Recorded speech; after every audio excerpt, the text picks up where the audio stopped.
Would you turn now to number 483. 483, let the fire fall on me. We'll let the words speak for themselves as to the message. Let us stand again.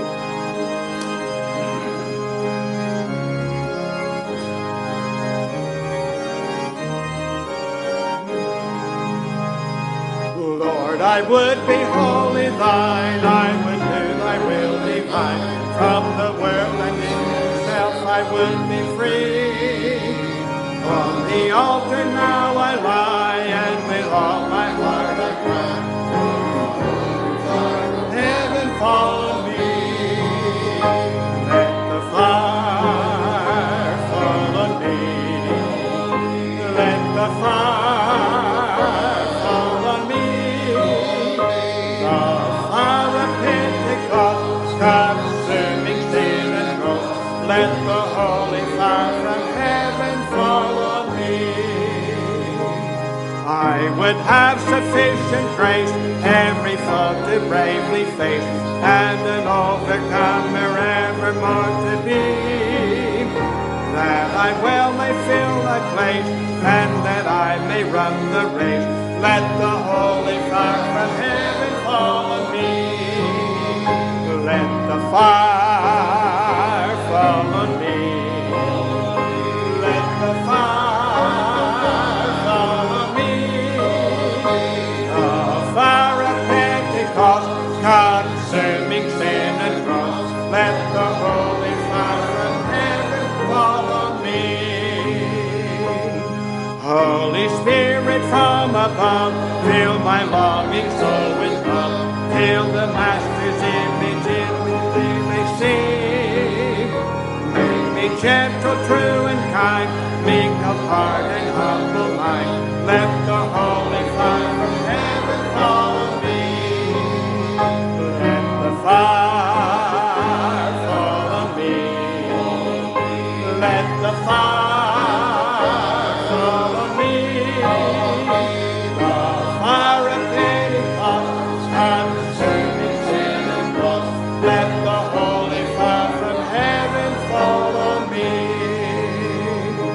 In the kingdom I would stay, there to labor night and day. Anyway and anywhere thy will may be. But that I may do my best, and that others may be blessed. Let the holy fire from heaven fall on me. Let the fire fall on me. Let the fire fall on me. The fire of Pentecost, consuming sin and cross. Let the holy fire from heaven fall on me. Amen. And folks, that is what we need. Now, Brother Gary Waddell. Brother Casey. Yes. I happened to look at my notes. There's something I want to say that I didn't say. Can I say? Wonderful. Yeah. Well, while I was singing, made me think about it. Back in those days, when we started the church at Broyles Chapel,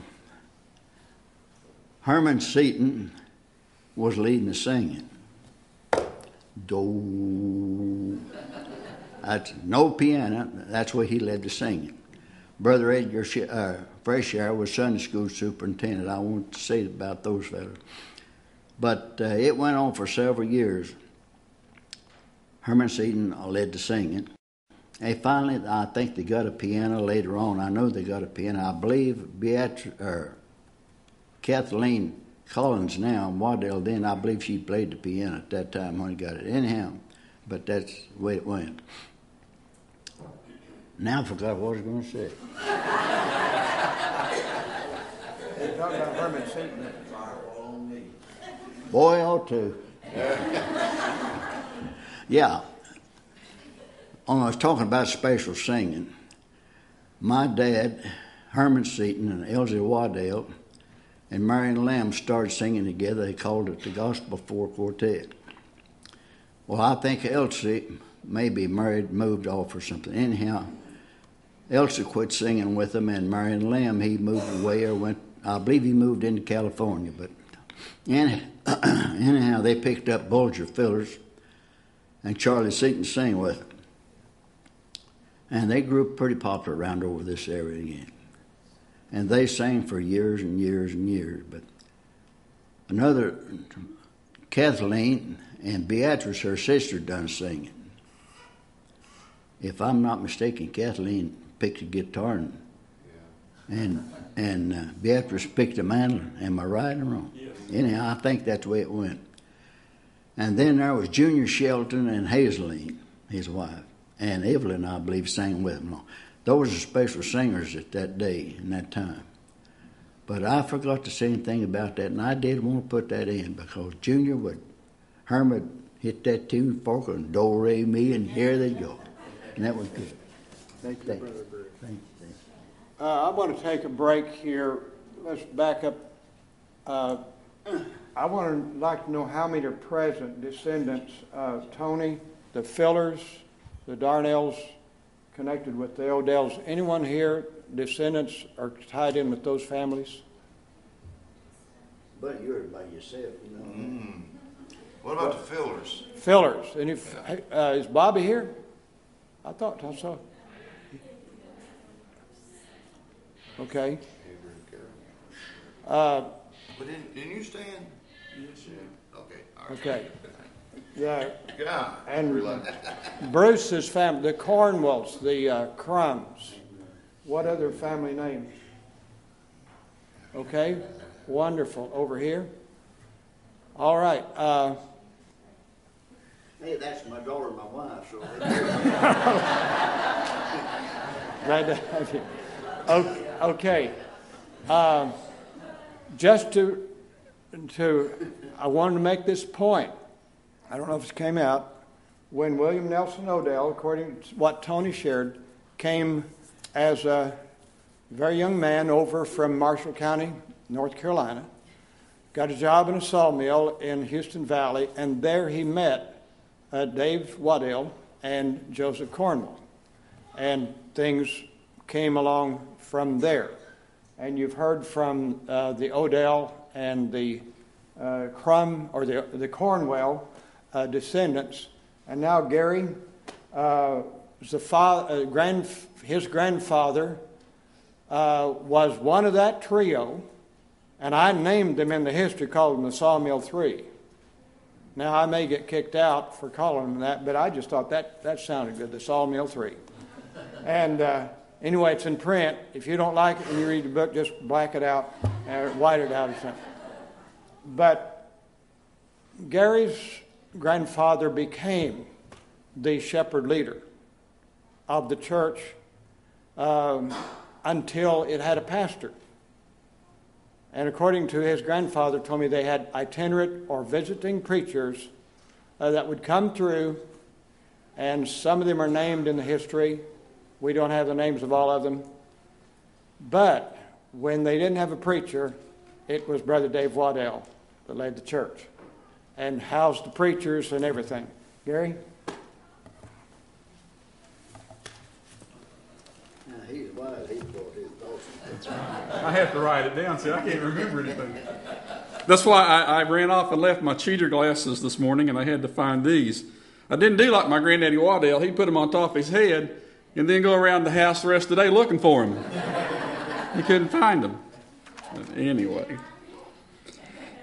Well, in the late 1960s, the congregation of Broyles Chapel felt led to begin the process of looking toward building a new facility. The church building that we were in had been added to several times, and the parking lot was overflowing. During the pastorate of Earl Nichols, property was purchased from Ellis Frashour here on the Cedar Creek Road, and by 1972, the property was paid for in full. I'm waiting on my slides. He's trying. Technology is great. It works. Here we go. Following Pastor Earl Nichols was Pastor Bryce Casey. During the initial visit when Bryce and Nessie came to try out for the Cedar Creek Church in March 1972, Brother Casey was impressed during a conversation that he had with my mother when she said, "Brother Casey, can you come and help us build a church?" And being a carpenter by trade and a pastor by calling, Hattie's question proved to be an exciting invitation. When we voted for the pastorate, and if you've been in the Church of God long, you know how votes go. There was only one dissenting vote. And the Caseys moved into the parsonage on June the 14th, 1972. After that, the first building fund campaign was conducted with a one-year goal of $16,000, which was exceeded. An in-depth study of the church was conducted, and a building committee chaired by Willis Bowers, along with several subcommittees, prepared an 18-page document that described the various functions that were desired in the new building. And in the fall of 1973, a second building fund was conducted with a 3-year goal of $48,000. And once again, this was surpassed. As 1974 approached, the church voted to engage the firm of Boyd & Arthur, architects in Greenville. And coinciding with this decision was a unanimous vote to borrow $100,000 from the Board of Church Extension and Home Missions of the Church of God in Anderson. But before construction could begin, this loan had to be increased to $110,000, with members of the church underwriting the additional $10,000 with personal savings investments and bonds. Following the groundbreaking, I'm getting behind, aren't I? Following the groundbreaking on April 7th of 1974, construction commenced and progressed rapidly as the people of the church gave thousands of hours of donated labor, in addition to the work of a full-time crew that had been hired. Most Saturdays and evenings were set aside for working on the building. We'd come home from work, eat a bite, and come to the church to work. Week after week, from April of 1974 through February of 1975, saw a crowd of men, women, and children working at the church. Lots of times that there'd be 50 or more people here working. The heavy construction was done by Murray Construction Company of Chuckey, and Pastor Casey coordinated the crew of volunteers on evenings and Saturdays. By January 1975, the building was nearing completion, and the date of February the 2nd, 1975, was set as Becoming Day for the church. And this was the day that Broyles Chapel was to become Cedar Creek Church of God. 2 worship services were scheduled for that Sunday. The first one at Broyles Chapel, where we were to assemble at 9:30 in the morning, have the last service in Broyles Chapel, and then travel by motorcade to the new facility on Cedar Creek Road, which was to be the first worship service in the new building. And I think a lot of us here today can remember making that trip. I remember Willis standing in the road with his movie camera, taking a movie of it. As it would have it, it rained. Plans were for us to gather outside in front of the building in the narthex under the drive-through around the bell tower and to ring the bell before we came in to worship. But with the rain, we had to crowd in as much as we could into the narthex and under the bell tower. Rang the bell. You remember the choir marched in singing, "We've come this far by faith." They were accompanied on a brand new piano with Nancy Casey playing it and a brand new organ with Francis playing it. The song was very appropriate. We were experiencing the reality of dreams, prayers, and a lot of hard work. Sacrifice coming to full fruition. Everyone wanted to weep and shout. What a day it was. The first sermon preached in the new building on February the 2nd, 1975 was entitled The Beautiful Life. For as the building neared completion and as the final touches gradually brought out the beauty of the new facility, it was common to hear someone say, "This is such a beautiful building." It's also important to elaborate on the unity of the church during this accelerated time of change and transition. Some stories abound of churches that have experienced divisions and setbacks during building programs. Pastor Casey was well aware of that and offset as much as possible with the help of Willis Bowers, organizing the building leadership into several subcommittees with an exclusive assignment. Many people were involved in the planning and the decision making. I never have found out who chose yellow carpet and orange pews, though. We had a decor committee. Okay. There was a decor committee that met with the company and chose the colors. Some of us, we kind of threw back at orange and gold, but they were given that assignment. All right. It says a lot of these decisions came before the church, so I'm going to blame it on the church. The church voted on that. During a 2.5-year process, not a single person left the church. Conversely, the church grew during this time to the extent that extra chairs were often needed in the old church in order to accommodate the growing attendance. Throughout the entire process, unity prevailed.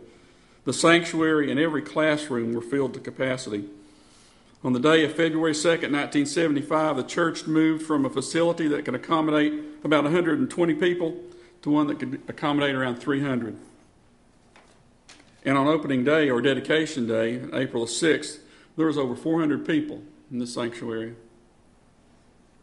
From November 72 to February 1975, the congregation had given some $60,000 over and above tithes and missions offerings to the building fund. With the $110,000 in loan money, $170,000 had been invested in the new building and the facilities. At the dedication in April, Howard Arthur, the architect, estimated the value of the building and the furnishings to be more than $240,000. This means that the people had donated in labor about $70,000. Added together, the people and the giving of the money and the time, some $130,000 had been given to the new facilities. Other giving also increased as well. Surely the word of the Lord is true. Given it shall be given unto you. Good measure, pressed down and shaken together and running over. Coinciding with the building preparation process and construction, the church body engaged in an annual sorghum molasses fundraising. Several acres of cane were put out, harvested, stripped, run through the cane mill, boiled down, and molasses made. And after the move to Cedar Creek, an auction was held where we auctioned off all of the excess furnishings from the old church. The board had contracted with Maynard Waddell to tear the old church down. And what was left was buried. We dug a hole and buried it, except for a piece of the foundation, which is in the curio cabinet out here, that shows the date of May the 2nd, 1922, when the foundation was poured for that church. But we didn't stop there. I ran out, my slides ran off and left me. In 2001, the Christian Activity Center was constructed, which consisted of new church offices, additional classrooms, restrooms, and a commercial-grade kitchen. In 2005, the sanctuary was expanded with a seating capacity of 400, additional classroom space, a new baptistry, and dressing rooms. And we can't stop there. Future plans are to complete the CAC, to accommodate a full-size basketball court, additional classroom space, much-needed storage space, and revised parking, and a covered drive-through. And we've come this far by faith. Let's just praise the Lord.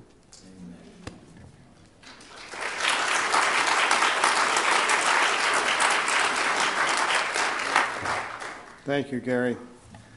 It's difficult to condense such a full range of years and story into a few minutes. And so again, you can read the fuller story in the Centennial book.